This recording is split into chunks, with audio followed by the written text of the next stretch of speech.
మూడు రాష్ట్రాలను దడపుట్టించిన దిత్వా తుఫాన్ బలహీనపడింది.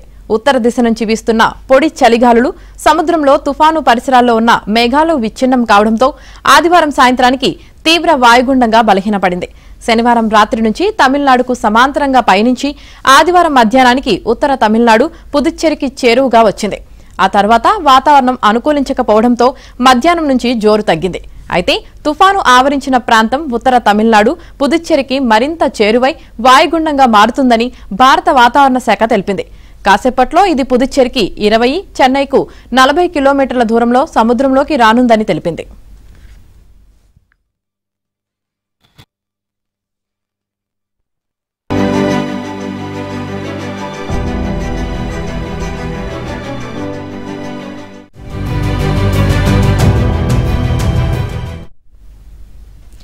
ఉత్తర దిశ నుంచి తుఫాను వైపుగా పొడి చలిగాలులు రావడం, తుఫాను పరిసరాల్లో మేఘాలు విచ్ఛిన్నం కావడంతో దాని తీవ్రత తగ్గిందని నిపుణులు విశ్లేషిస్తున్నారు.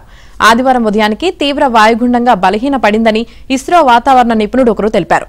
తీవ్ర వాయుగుండం ఇవాళ ఉదయానికి వాయుగుండంగా బలహీనపడినా చెన్నైకు చేరువగా రానుందన్న మేఘాలు ఉత్తర తమిళనాడు, దానికి ఆనుకొని దక్షిణ కోస్తాంధ్ర, రాయలసీమ వైపుగా రానున్నాయి. దీంతో వర్షాలు పెరగనున్నాయి. రానున్న 24 గంటల్లో దక్షిణ కోస్తా, రాయలసీమ జిల్లాల్లో అక్కడక్కడ భారీ నుంచి అతి భారీ వర్షాలు కురిసే అవకాశం ఉంది.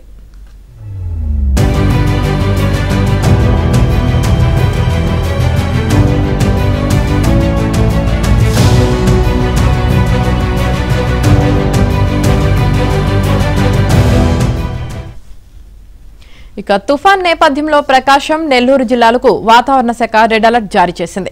వచ్చే 24 గంటలు భారీ వర్షాలు కురుస్తాయని హెచ్చరించింది. ఆదివారం ఉదయం నుంచి గాలుల తీవ్రత అధికమైంది. చిరుజల్లులు కురుస్తున్నాయి. సముద్రంలో అలలు ఎగిసిపడుతున్నాయి. దీంతో అధికార యంత్రాంగం అప్రమత్తమైంది. జిల్లాలోని తీర ప్రాంతాలతో పాటు సమీప 14 మండలాల్లోని 168 గ్రామాలపై తుఫాను ప్రభావం ఉంటుందని అధికారులు అంచనా వేశారు. ప్రజలకు విద్యుత్ ఇబ్బందులు ఏర్పడకుండా ఉండేందుకు సిబ్బందికి సెలవులు రద్దు చేశారు. అలాగే నెల్లూరు జిల్లాలో ఇవాళ అన్ని ప్రభుత్వ, ప్రైవేట్ పాఠశాలలు, కళాశాలకు సెలవు ప్రకటించారు.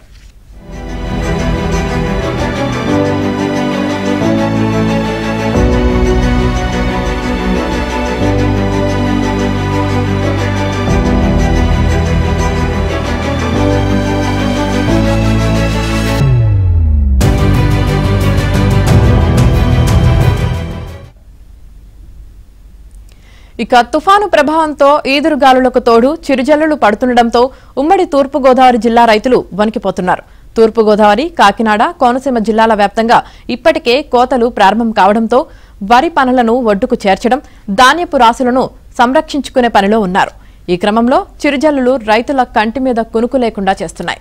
మరోవైపు మత్స్యకారులు సముద్రంలో చేపల వేటకు వెళ్లరాదని, రైతులు పంటల ఉత్పత్తుల రక్షణకు తగు జాగ్రత్తలు తీసుకోవాలని ఏపీ విపత్తుల నిర్వహణ శాఖ సూచించింది.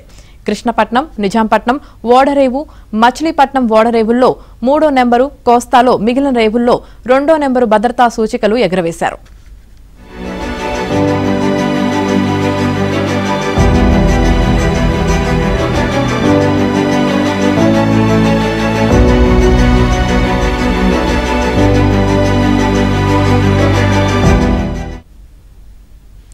ఇక దిత్వా తుఫాను పట్ల అధికారులు మరింత అలర్ట్ గా ఉండాలని హోంమంత్రి అనిత స్పష్టం చేశారు.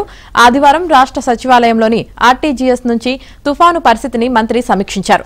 తుఫాను ప్రభావం ఉండే నెల్లూరు, తిరుపతి, కడప, చిత్తూరు, అన్నమయ్య జిల్లాల కలెక్టర్లతో మంత్రి వీడియో కాన్ఫరెన్స్ నిర్వహించారు.